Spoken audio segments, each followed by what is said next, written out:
Sunday special பாருங்கள். மத்தியானம் lunch chicken 1 kg எடுத்திருக்காங்க பாருங்கள். கல்லீரல் கம்பல்சரி எப்போவுமே எடுக்கிறது தான் பாருங்கள். ரைஸுக்கு வச்சுருக்கேன். சாம்பார் வெங்காயம் தக்காளி பச்சை மிளகா கருவேப்பிலை கொத்தமல்லி எல்லாம் ரெடி பண்ணி வச்சாச்சு. இப்போ நம்ம ஃபஸ்ட்டு கல்லீரல் ரெடி பண்ணிடலாம். ஓகே, கல்லீரல் மூடி போட்டு வச்சாச்சு. ப்ரெஷர் வரட்டும், விசில் போட்டுடலாம். பாருங்க, சிக்கனுக்கு எல்லாம் போட்டாச்சு. நான் எப்போவுமே இஞ்சி பூண்டு பேஸ்ட்டு கொஞ்சம் தூக்கலாக தாங்க போடுவேன். அப்போ தான் அந்த சிக்கன் ஸ்மெல்லு நல்லா இருக்கும். ஒரு சிலவங்க கம்மியாக போடுவாங்க. டேஸ்ட்டு வந்து சிக்கன் கறி சமைக்கிற டேஸ்ட்டு வராது. ஓகேங்களா? ஏன்னா 1 கிலோ சிக்கனுக்கு குறைஞ்சபட்சம் ஒரு 4 கரண்டி ஸ்பூன் இஞ்சி பூண்டு பேஸ்ட்டு கம்பல்சரி போட்டே ஆகும். கலரி விட்டுடலாம். பாருங்கள், இப்படி இருக்குது பாருங்கள், கலர்ஃபுல்லாக.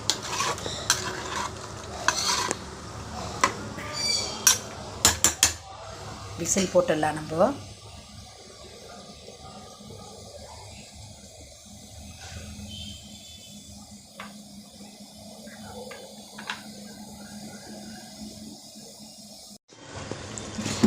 இது பாருங்கள், சிக்கன் எல்லாம் கலரி எல்லாம் வச்சாச்சு. தனி மிளகாத்தூள் போட்டிருக்கேன். இது சக்தி மிளகாத்தூள், கொஞ்சம் காரமாக போட்டிருக்கேன். காஞ்ச மிளகாவை நடுவில் சிசரில் கட் பண்ணிவிட்டு பாருங்கள் இப்படி போடணும். அப்போ தான் ஸ்பைஸியாக இருக்கும். இது பாருங்கள், கல்லீரலுக்கும் சேம் அதே மாதிரி தான் போட்டிருக்கேன். இங்கே பாருங்கள், மசாலா அரைச்சி வச்சுருக்கேன். இது குழம்புக்கு. இதை எடுத்து குக்கரில் போட்டு நம்ம மூடி போட்டு வச்சிடலாம்.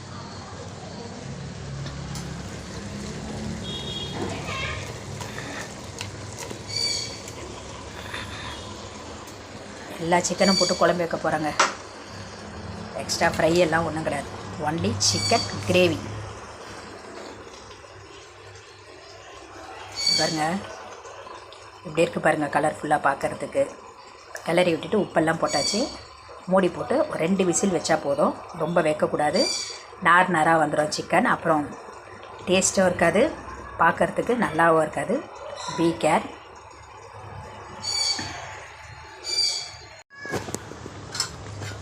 இது பாருங்கள், சாதம் எப்படி இருக்குது பாருங்கள், நீட்டாக.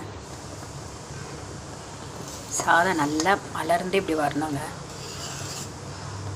2 உடஞ்சதுன்னா சாப்பாடோட டேஸ்ட்டே போயிடும். கொதிக்க வைக்கணும். சாப்பாடு வந்து எப்போவுமே வந்து தடாபுடா நல்லா கொதிக்கணும். நம்ம சிம்மில் வச்சிட்டோன்னா அது மந்தமாக ஆகிடும், கஞ்சி பட்டுடும். அதனால் நல்லா கொதிக்க வச்சு வெந்தோடனே எடுத்து வடிச்சிடுங்க. வடிச்சிட்டு அதுக்கு மேலே ஒரு 10 நிமிஷம் 5 நிமிஷம் அவ்வளோதான் டைமிங். ரொம்ப நீங்கள் வடித்து அப்படியே விட்டுட்டிங்கன்னா சாப்பாடு வந்து ஒரு மாதிரி ஆகிடும். சீக்கிரம் இந்த வெயிலுக்கு கெட்டு போயிடும். பக்குவமாக சாப்பாடை வடிச்சுக்கோங்க. நான் சொன்ன மாதிரி இது பாருங்கள், இப்படி கொதிக்கணும். அரிசி பாருங்கள் எப்படி இருக்குன்னு.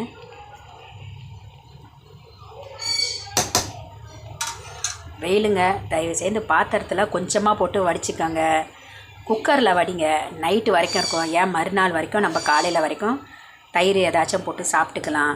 இந்த வெயில் டைமுக்கு அரிசி வேஸ்ட்டு பண்ணாதீங்க. இன்றைக்கெல்லாம் ஒரு மூட்டை அரிசி 1800 ரூபா கொடுத்து வாங்குகிறோம். அதுக்கும் கம்மியாக வாங்கினா சாப்பாடு நல்லா இருக்காது. அதனால் பி கேருங்க. நான் சொன்ன மாதிரி கீப் பண்ணுங்கள். சப்போஸ் கெஸ்ட்டெல்லாம் யாருனா வந்துட்டாங்கன்னா கூட ஒன்றும் கிடையாது. நம்ம அவங்களுக்கு தண்ணி கொடுத்துட்டு ஒரு காஃபி போட்டு கொடுக்குற நேரத்தில் சாப்பாடை வடிச்சிடலாம். ஓகேங்களா? அதனால் யோசிக்காதீங்க மக்களே. ஃபுட்டு வேஸ்ட் பண்ணாதீங்க. இதை தான் நான் எப்போவுமே வீடியோவில் சொல்கிறேன். ஹாய், வெல்கம் டு சண்டே சமையல். இப்போ பாருங்கள், சிக்கன் குழம்பு வச்சாச்சு.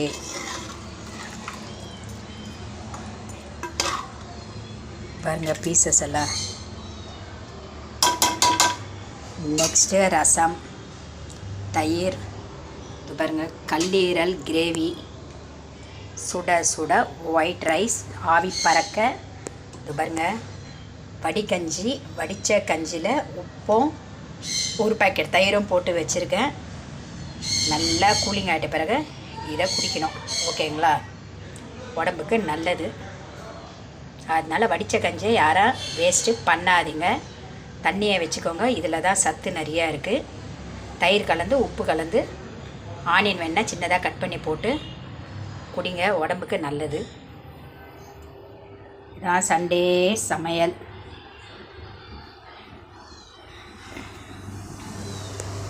இந்த வீடியோ பிடிச்சா லைக் பண்ணுங்கள், சப்ஸ்கிரைப் பண்ணுங்கள் மக்களே. தேங்க்யூ.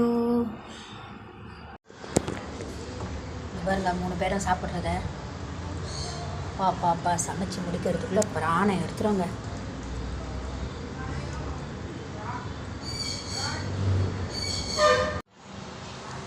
இது பாருங்க, டைம் ஆகிடுச்சி. மத்தியானம் லஞ்சு சாப்பிட போகிறோம். கல்லீரல் கிரேவி, ஆனியன் சிக்கன் குழம்பு.